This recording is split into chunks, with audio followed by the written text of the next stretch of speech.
우리에게 주신 하나님 말씀은 요한복음 19장 25절에서 27절까지입니다. 아들입니다 라는 제목으로 함께 오늘 말씀을 나누겠습니다.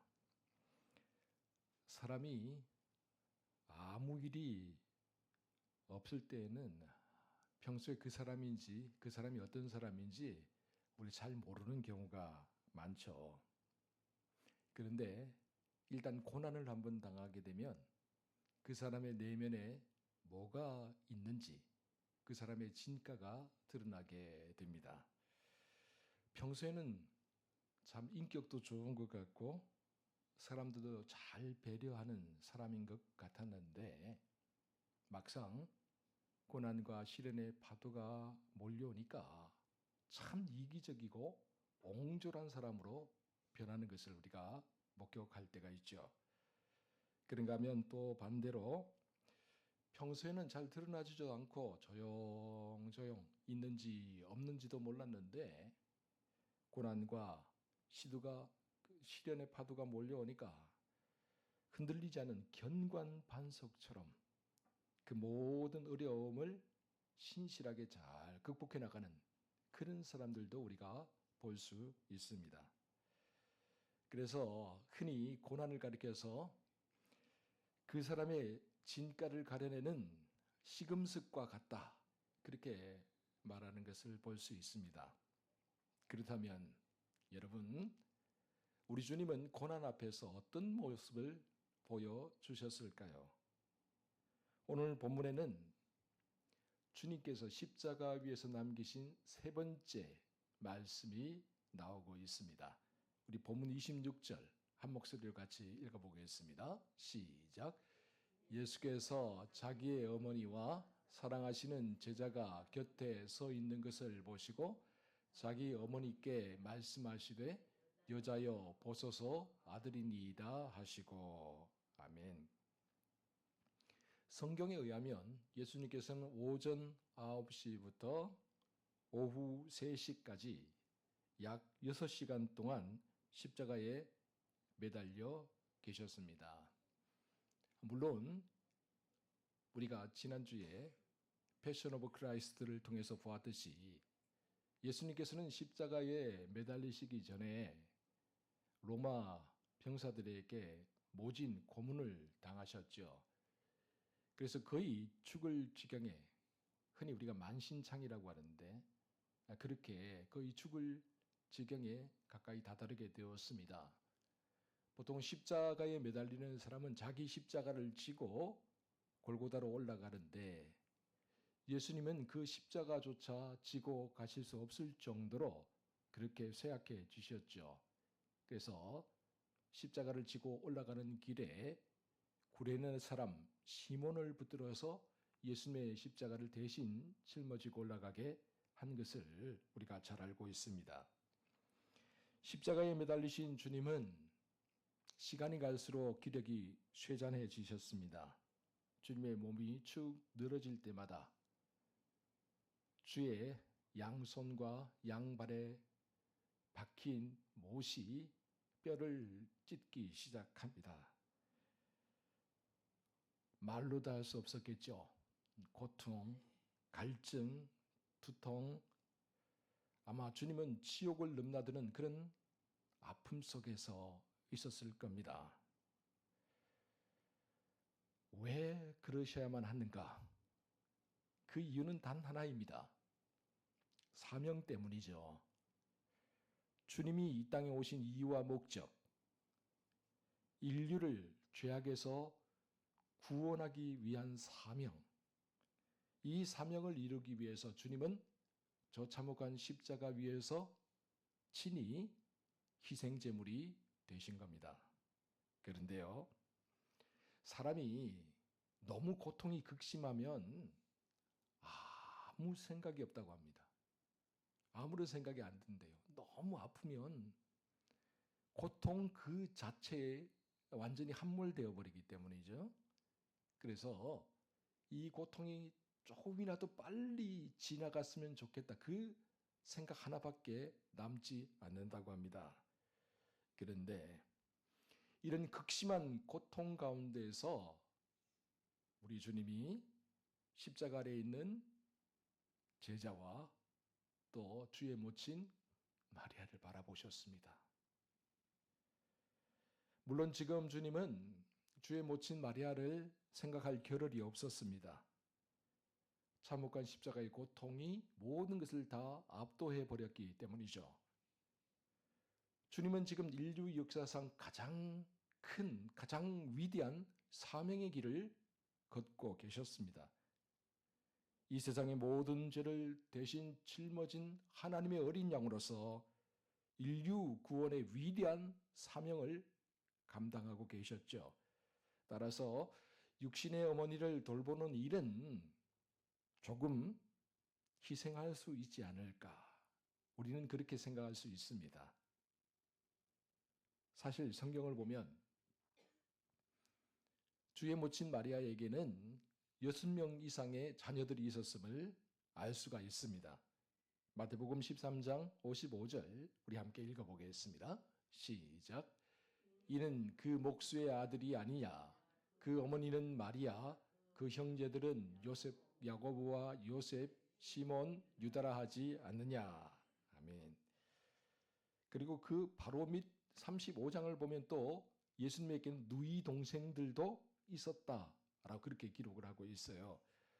이처럼 예수님에게는 적어도 6명 이상의 동생들이 있었다라는 사실이죠. 그러니 어머니는 남아있는 동생들에게 모두 맡기고 주님은 오직 주에게 주어진 그 사명의 길, 그 길 하나만 걸어가도 아무런 문제가 없었을 겁니다. 그러나 십자가의 주님은 그렇게 하지 않으셨죠. 주님은 친히 주의 모친 마리아를 보시다가 그 제자, 사랑하시는 제자 요한에게 이렇게 말을 합니다. 우리 본문 27절 같이 한번 읽어볼까요? 시작. 또 그 제자에게 이르시되 보라 내 어머니라 하신대 그때부터 그 제자가 자기 집에 모시니라. 아멘. 이처럼 우리 주님은 저 참혹한 십자가 위에서도 그 극심한 고통 한가운데에서도 남아있을 어머니를 염려하고 걱정하셨던 것이죠. 하나님이 우리에게 주신 십계명 중에 제5계명을 보면 이렇게 되어 있습니다. 신명기 5장 16절입니다. 함께 읽어볼까요? 시작. 너는 내 하나님 여호와께서 명령한 대로 내 부모를 공경하라. 그리하면 내 하나님 여호와가 내게 준 땅에서 내 생명이 길고 복을 누리리라. 아멘. 여기에서 공경이라는 단어에 한번 주목해 보시기 바랍니다. 내 부모를 공경하라. 이 공경이라는 단어는 히브리어로 카베드라고 그렇게 합니다.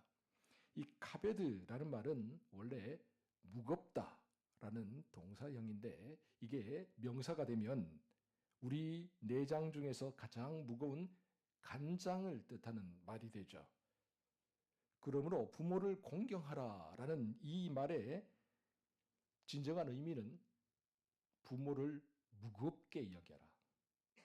부모를 귀하고 소중하게 여겨라 라는 그런 뜻이 담겨져 있습니다. 실제로 성경에 나오는 많은 위인들이 부모를 참 공경하면서 또 부모를 소중히 여기면서 살아간 것을 우리가 볼 수 있습니다. 우리가 잘 아는 솔로몬 왕도 역시 마찬가지였죠. 열왕기상 2장 19절 우리 한번 확인해 보겠습니다. 시작. 밧세바가 이에 아도니아를 위하여 말하려고 솔로몬 왕에게 이르니 왕이 일어나 영접하여 절한 후에 다시 왕자에 앉고 그의 어머니를 위하여 자리를 베푸니 그가 그의 오른쪽에 앉는지라. 아멘. 어느 날 밧세바가 솔로몬 왕을 찾아옵니다. 아도니아를 위해서 구하기 위해서였는데요. 어머니 밧세바가 찾아오자 솔로몬이 어떻게 하느냐? 무릎을 꿇고 어머니 앞에 절을 합니다. 솔로몬이 왕이었잖아요. 그럼에도 불구하고 그는 어머니에게 공경을 다했던 것입니다. 어떤 의미에서 밧스바는 존경을 받을 만한 인물은 아니었죠. 예, 오히려 사람들에게 손가락질 받을 만한 그런 인물이었죠. 그럼에도 솔로몬은 밧세바가 그의 어머니라는 그 이유 하나만으로 존중하면서 최대의 존경을 표했다라는 사실입니다. 바로 이런 모습이 하나님이 말씀하시는 내 부모를 공경하라라는 모습일 겁니다. 그런데 요즘 젊은이들 중에는 늙고 힘없는 부모님들을 함부로 대하는 사람들이 적지 않다라는 소식을 듣게 됩니다. 서울에 있는 아파트 이름들이 점점 발음하기가 힘든 이름으로 바뀌고 있다고 하죠. 요즘은 저도 가서 읽어보면 저게 무슨 말인지 모를 때가 있어요. 왜냐하면 심지어는 영어로 되어 있는 그런 영어인지 어떤 단어인지 모르겠는데 그런 아파트 이름도 있기 때문에요. 젊은이들 사이에 우스갯소리로 하는 이야기 들어보셨을 겁니다. 서울에 있는 아파트 이름이 이렇게 점점 어려워지는 이유는 시골에 계신 부모님들이 찾아오지 못하도록 이름을 모르니까, 이름을 발음할 수가 없으니까. 그래서 아파트 이름 점점 어려워진다. 그런 이야기도 있지 않습니까? 이 참 웃어야 될지 울어야 될지 모르는 그런 상황입니다. 사랑하는 성도 여러분,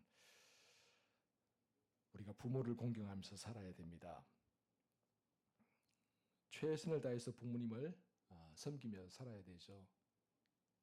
그런데 어느덧 저도 그렇고 여기 앉아 계신 분들 많은 분들이 그러실 텐데 부모를 공경할 그런 마음, 그런 생각이 들 때쯤 되니까 부모님들이 다 떠나고 곁에 없네요.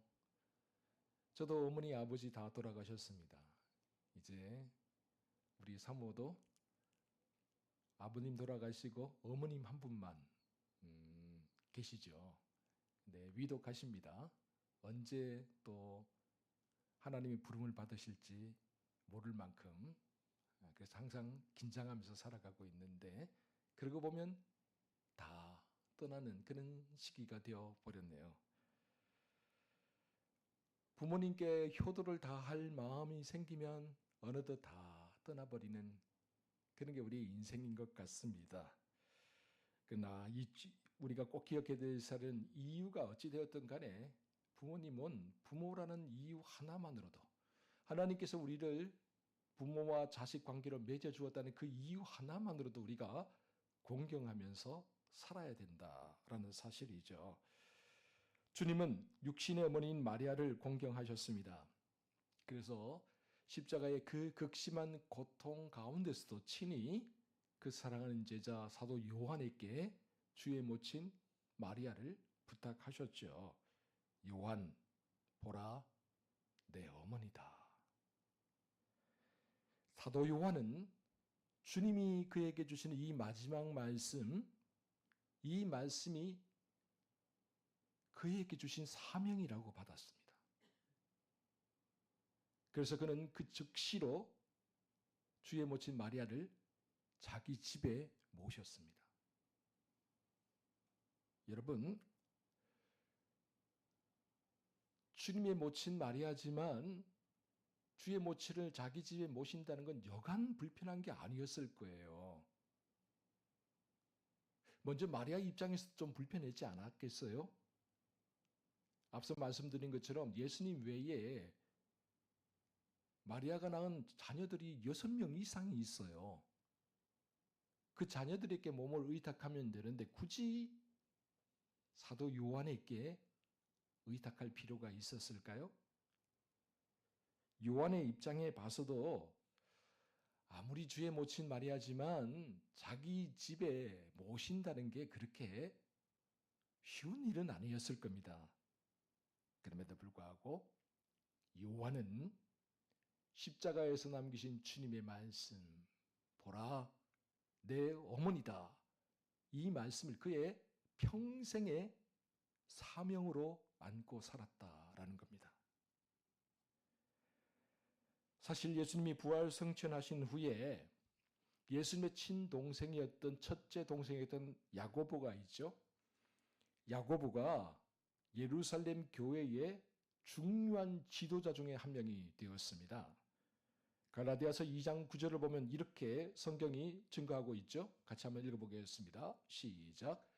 또 기둥같이 여기는 야고보와 게바와 요한도 내게 주신 은혜를 알므로 나와 바나바에게 친교의 악수를 하였으니 우리는 이방인에게로 그들은 할례자에게로 가게 하려 함이라. 아멘. 예수님의 바로 아래 동생이었던 야고보가 이처럼 게바, 베드로죠, 요한, 사도 요한, 이런 예수님의 제자들과 함께 예루살렘 교회, 초기 예루살렘 교회를 이끌어가는 기둥과 같은 사람이 되었다라고 성경이 증거하고 있어요. 그러니 야고보가, 예수님의 동생인 야고보가 그의 어머니인 마리아를 모시는 게 어떻게 보면 당연하지 않습니까? 그러나 십자가 위에서 주님이 마지막으로 남기신 유언과도 같은 말씀, 요한, 보라, 내 어머니다. 이 말씀을 사명으로 받아서 사도 요한은 그가 가는 곳이면 어디든지 주의 모친 마리아를 모시고 갔다라는 사실이죠. 그러다가 주 44년에 헤롯 아그리빠에 의해서 교회에 대해서 극심한 박해가 일어나게 됩니다. 그래서 예루살렘이나 유대 땅에 사람들이 머물지를 못하게 돼요. 그러자 사도 요한이 주의 모친 마리아를 모시고 가이사랴로 갔다가 가이사랴에서 안디옥 교회로 갔다가 안디옥 교회에서 다시 에베소로 옮기게 됩니다. 에베소는 사도 바울이 제2차 전도 여행 때 굉장히 공을 들였던 곳이기도 하죠. 2년 넘게 그곳에 머물면서 두란노 서원에서 제자들을 가르치고 그 주변에 있는 소아시아의 교회들을 설립했던 아주 중요한 곳이었죠. 그러다가 바울이 예루살렘에 제사를 드리러 올라갔다가 유대인들에게 붙잡혀서 이제 로마로 압송되는 그런 상황이 벌어지게 됩니다. 그 잠시의 틈, 바울이 비운 그 틈을 바울이 양아들과 같이 아끼고 사랑했던 디모데가 와서 에베소에서 목회를 하게 됩니다. 근데 이 디모데도 역시 또 고난을 당해서 순교를 당하게 되죠. 그래서 그 뒤에 누가 찾아오느냐? 사도 요한이 주의 모친 마리아를 모시고 에베소로 옵니다. 그리고 에베소에서 목회를 하면서 주의 모친 마리아를 모셨고 전승에 의하면 마리아는 이 에베소에서 마지막을 맞이했다. 그렇게 되어 있습니다. 주후 95년이었죠. 로마 황제 도미티안이 기독교를 박해하게 됩니다. 그래서 사도 요한도 붙잡히게 됩니다. 그때 사도 요한의 나이가 80세가 넘은 노인이었다고 해요. 로마 당국은 사도 요한이 마지막 남은 사도였고 기독교의 괴수 중에 괴수이기 때문에 반드시 죽여야 되겠다 해서 여러 가지 방법을 써봤답니다. 그런데 요한이 죽지를 않는 겁니다. 그래서 할 수 없이 어떻게 하느냐? 요한을 밤모섬에 가두어 버립니다. 그래서 다른 사람들과 함께 만나거나 교제하여서 이 기독교의 영향력이 더 이상 끼치지 못하도록 차단을 해버렸던 거죠. 그런데 놀라운 사실은 사도 요한이 밤모섬에 갇혀 있는 동안에 주께서 계시를 주어서 요한계시록을 기록하게 되죠. 그러다가 1년이 지나서 기독교를 그토록 잔혹하게 박해던 도미티안 황제가 암살을 당하게 되죠. 그러면서 사도 요한이 밤모섬에서 풀려나 다시 에베소로 돌아오게 됩니다. 에베소로 돌아온 요한은 요한복음과 요한 1, 2, 3서를 기록하게 되죠. 세월이 흐릅니다. 이제 사도 요한이 늙어서 더 이상 서 있을 수도 없게 되었다고 하죠. 그래도 성도들이 주님의 직계 제자였던 사도 요한에게 마지막 말씀이라도, 주님이 남기신 마지막 말씀이라도 들으려고 사도 요한을 부축해서 설교단에 앉힙니다. 그때마다 사도 요한이 남겼다는 말씀, 사랑하라, 사랑하라, 그리고 또 사랑하라. 그래서 요한 1, 2, 3서를 읽어보면 하나님은 사랑이시다, 그렇게 말하고 있는 사도 요한의 모습을 볼 수가 있습니다. 그만큼 요한은 예수님과 하나님으로부터 사랑을 충만하게 받은 사람이었다라고 할 수 있죠. 요한이 전해준 이 복음으로 인해서 교회가 정말 든든하게 서갑니다. 그렇게 교회를 세워가던 요한이 주 100년경에 90세의 나이로 주님의 부름을 받게 되었습니다. 여러분, 참으로 놀라운 사실은요, 예수님의 제자들은 다 순교를 당했습니다. 사도 요한만 빼고요. 베드로도 로마에서, 사도 바울도 역시 로마에서, 요한의 형제였던 야고보는 헤로데에 의해서 이렇게 다 순교를 당했어요. 한 사람도 예외 없이 다 순교를 당했어요. 그러나 요한만큼은 이 땅에서 주어진 수명만큼 그렇게 살다가 주님 품으로 돌아갔죠. 왜 그랬을까? 곰곰이 생각해 보면 그 이유는 다른 데 있지 않은 것 같습니다. 요한에게는 주님이 주신 사명이 있었습니다. 십자가 위에서 그 참혹한 고통과 아픔 속에서도 주님은 요한에게 주의 모친 마리아를 부탁하셨죠. 우리 본문 27절을 다시 한 번 더 천천히 읽어보도록 하겠습니다. 시작. 또 그 제자에게 이르시되 보라 내 어머니라 하신대 그때부터 그 제자가 자기 집에 모시니라. 아멘. 이렇게 주님은 주의 모친 마리아를 사도 요한에게 부탁했습니다. 요한은 주님으로부터 받은 이 마지막 유언과 더 말씀, 이 말씀을 자기의 사명으로 받았습니다. 그래서 이 사명을 끝까지 최선을 다해 감당하기 위해 노력했죠. 그가 없다면 주의 모친 마리아를 누가 모신단 말입니까? 그래서 그는 죽을래야 죽을 수가 없는 사람이었습니다. 그렇습니다. 사명을 받은 사람들은 함부로 죽을 수가 없습니다. 죽을래야 죽을 수가 없는 거죠. 이 땅에서 감당해야 될 사명이 있기 때문입니다. 주님이 맡겨주신 그 사명을 완수해야 되기 때문이죠. 사랑하는 성도 여러분, 그렇다면 오늘 주님이 우리에게 맡겨주신 사명은 무엇입니까? 어떤 이에게 사명은 예수님처럼 짧지만 아주 강렬하게 감당해야 될 일이 될 수도 있습니다. 그 누구도 감히 흉내낼 수 없는 정말 위대한 일이 될 수도 있죠. 여러분, 그런가 하면 어떤 이에게는 사명이 사도 요한처럼 빛나지도 않고 주목받지도 못하지만 평생에 걸쳐서 묵묵히 감당해야 될 그런 것이 될 수도 있습니다. 그런데 중요한 사실은 사명은 우리가 피한다고 해서 사라지거나 없어지는 게 아니라는 것이죠.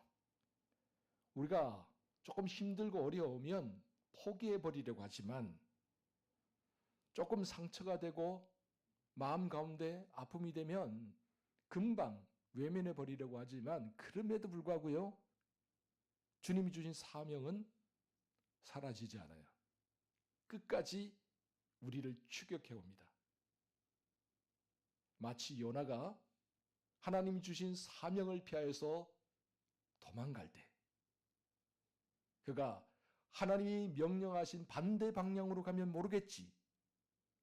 내가 배 밑 저 밑창에 들어가서 아무도 모르는 곳에서 잠을 자고 있으면 모르겠지. 그렇게 생각하지만 하나님은 추격해 오십니다. 그리고 요나를 끝끝내 사명의 자리에 세우십니다. 사랑하는 성도 여러분, 우리가 이 땅에 살아가고 존재하는 이유, 그것은 우리에게 사명이 있기 때문입니다.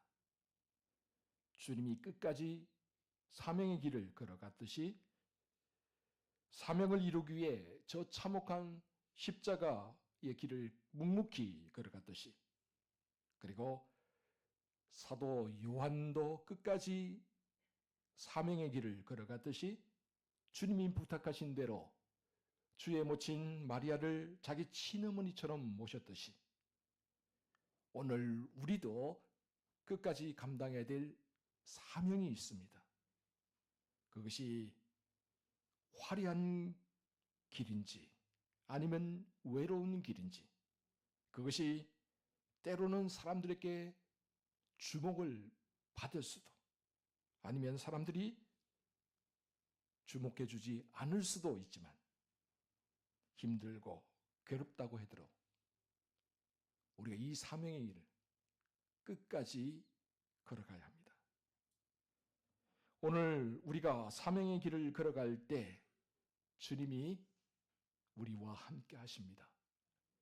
요한에게 그랬던 것처럼 주님께서 우리의 삶을 지키시고 돌보시고 친히 우리의 발걸음을 인도해 가십니다.